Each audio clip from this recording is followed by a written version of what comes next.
Siapa sebenarnya Liu Bei? Kamu pernah nggak ketemu orang yang nangis mulu, tapi somehow selalu menang?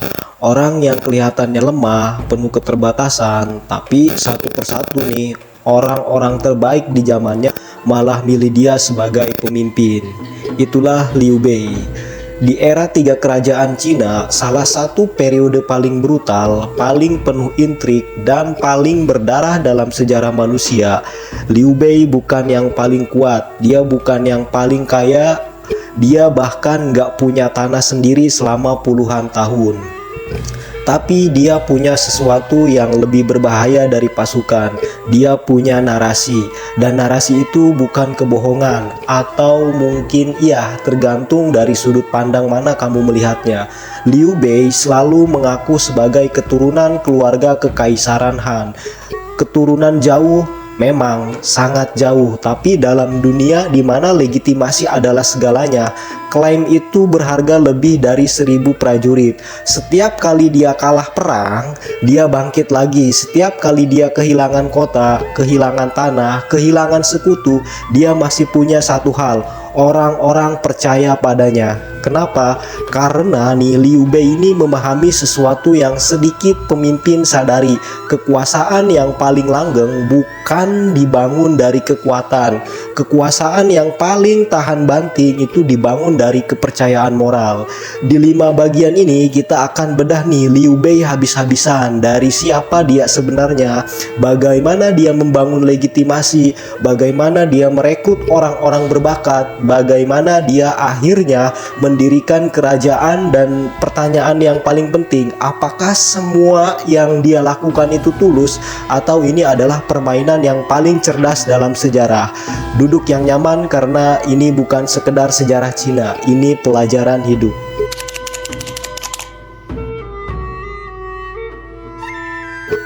Oke, kita mulai dari satu pertanyaan yang agak mengganggu. Kalau kamu adalah bangsawan turunan kekaisaran, tapi kamu miskin, tidak punya jabatan, tidak punya tentara, apakah kamu masih bangsawan? Liu Bei menjawab, ya, selama kamu bisa meyakinkan orang lain bahwa iya, ini tahun 180-an Masehi, dinasti Han sedang runtuh, kaisar lemah, Enus mengendalikan istana, pemberontakan sorban kuning meledak di mana-mana.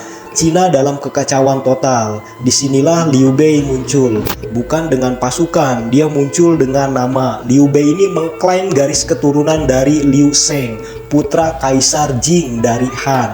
Jalur silsilahnya itu panjang, sudah ratusan tahun dan sangat sulit diverifikasi. Tapi dalam konteks saat itu, ketika dinasti Han dianggap sakral, bahkan klaim yang samar pun punya bobot gitu. Ini bukan sekedar kebanggaan leluhur, ini adalah strategi, karena dengan klaim keturunan itu ya, setiap langkah Liu Bei bisa dibingkai sebagai bukan ambisi pribadi tapi kewajiban moral. Dia itu bukan ingin berkuasa, dia harus memulihkan kejayaan Han. Dia melakukannya untuk rakyat, untuk leluhur, untuk langit. Framing ini mengubah segalanya gitu. Saat pemimpin lain seperti Cao Cao terlihat sebagai oportunis yang memanfaatkan krisis, Liu Bei diposisikan sebagai satu-satunya gitu yang berjuang demi kebenaran. Dan menariknya ya, meskipun Liu Bei kalah terus di awal karirnya, narasi itu justru makin kuat gitu. Setiap kekalahan ini jadi bukti betapa sulitnya perjuangan yang benar. Setiap pengorbanan jadi konfirmasi bahwa dia itu serius. Ini yang disebut sejarawan modern sebagai soft legitimacy ya, legitimasi lunak. Bukan dari kemenangan militer tapi dari moral ya, moral positioning ya. Liu Bei itu bukan yang pertama melakukan ini, tapi dia mungkin yang paling mahir. Pertanyaannya, apakah legitimasi moral itu cukup untuk benar-benar berkuasa? Jawabannya ada di bagian berikutnya.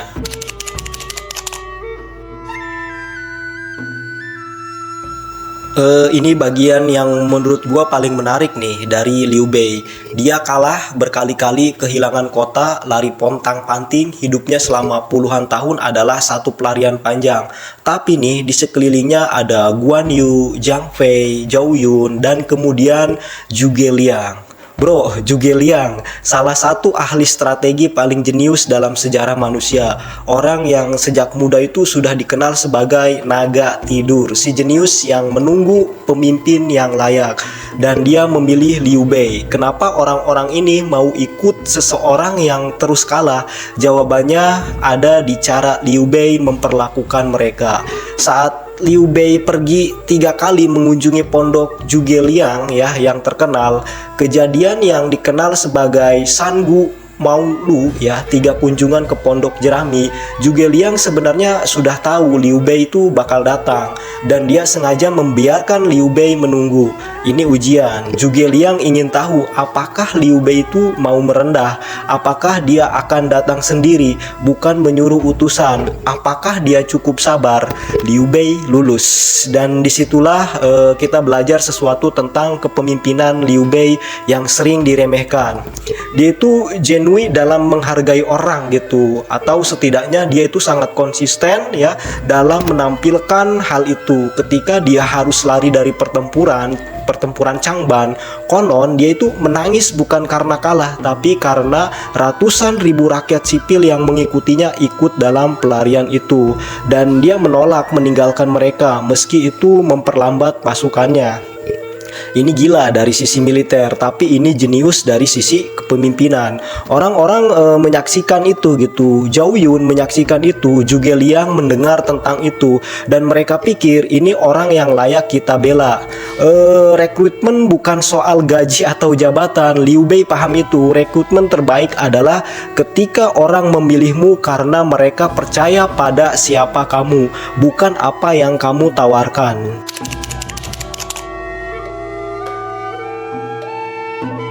Setelah puluhan tahun mengembara, setelah kalah di sana sini, setelah jadi tumpangan di negeri orang, Liu Bei akhirnya dapat Jingzhou, lalu merebut Yizhou, wilayah subur, populasi besar, sumber daya melimpah. Ini momen yang paling mengungkap karakter seseorang. Saat kamu akhirnya dapat apa yang kamu inginkan, kamu jadi siapa? Liu Bei mendirikan Hansu, kerajaan Hansu ya, mendeklarasikan dirinya sebagai penerusah dinasti Han. Dan disinilah terjadi pergeseran menarik. Selama bertahun-tahun, Liu Bei dikenal sebagai pemimpin yang dekat dengan rakyat, yang menangis bersama mereka, yang makan dari piring yang sama gitu. Tapi begitu dia punya kekuasaan nyata, dia harus berubah. Dia harus membuat keputusan keras, harus mengeksekusi orang, harus mengambil tanah dari tuan-tuan feodal lokal yang bersekutu dengannya gitu ya. Terus harus mengorbankan hubungan personal demi stabilitas politik. Dan di sini kita lihat sesuatu yang penting nih. Liu Bei ini yang idealis dan Liu Bei yang pragmatis ternyata adalah orang yang sama gitu. Dia tidak pernah meninggalkan framing moralnya, tapi dia juga tidak naif. Contohnya paling dramatis saat sekutu lamanya Sun Quan menikahi adiknya, lalu hubungan mereka retak. Liu Bei tidak ragu memutuskan aliansi demi kepentingan strategis. Moralitas digunakan ketika menguntungkan, ditangguhkan ketika perlu gitu. Ini bukan kemunafikan semata, ini adalah realitas kekuasaan. Hampir setiap pemimpin besar ya dalam sejarah menghadapi dilema yang sama. Kamu tidak bisa selalu baik dan efektif secara bersamaan gitu. Yang membedakan Liu Bei dari pemimpin lain gitu adalah dia tetap menjaga citra moral itu gitu dengan sangat hati-hati. Bahkan saat tindakannya kontroversial, dia selalu punya narasi pembenar yang kuat gitu. Ini tuh bukan kebohongan biasa. Ini adalah political storytelling di level master. Dan di zaman sekarang kita melihat hal yang sama di setiap sudut dunia.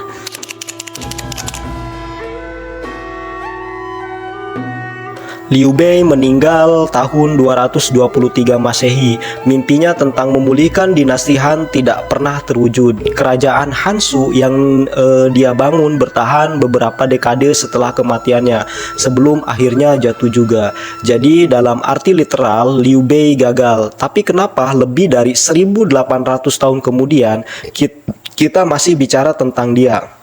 Karena Liu Bei ini mengajarkan sesuatu yang melampaui sejarah Cina. Oke, kita kupas. Yang pertama, narasi adalah senjata. Siapa kamu bukan hanya tentang fakta, tapi tentang cerita yang kamu bangun. Liu Bei ini memiliki asal-usul yang biasa aja, tapi dia mengubahnya menjadi kisah perjuangan moral yang membakar loyalitas jutaan orang. Kedua, konsistensi moral. Bahkan jika sebagian adalah peforma menciptakan kepercayaan yang sangat kuat, orang yang tidak hanya percaya pada apa yang kamu katakan, mereka percaya pada pola yang kamu tunjukkan. Liu Bei ini konsisten selama puluhan tahun, itu bukan main-main gitu. Ketiga nih, kalah berkali-kali bukan akhir dari segalanya. Liu Bei tidak menang di umur 30 atau 40. Dia baru mendirikan kerajaannya di usia 60. Di zaman yang harapan hidupnya itu pendek, dia tidak menyerah. Keempat nih, dan ini yang paling gelap. Kekuasaan nyata itu membutuhkan lebih dari idealisme. Liu Bei ini paham gitu bahwa gitu ya, mimpi tanpa kemampuan membangun struktur adalah omong kosong. Itulah kenapa dia merekrut Zhuge Liang.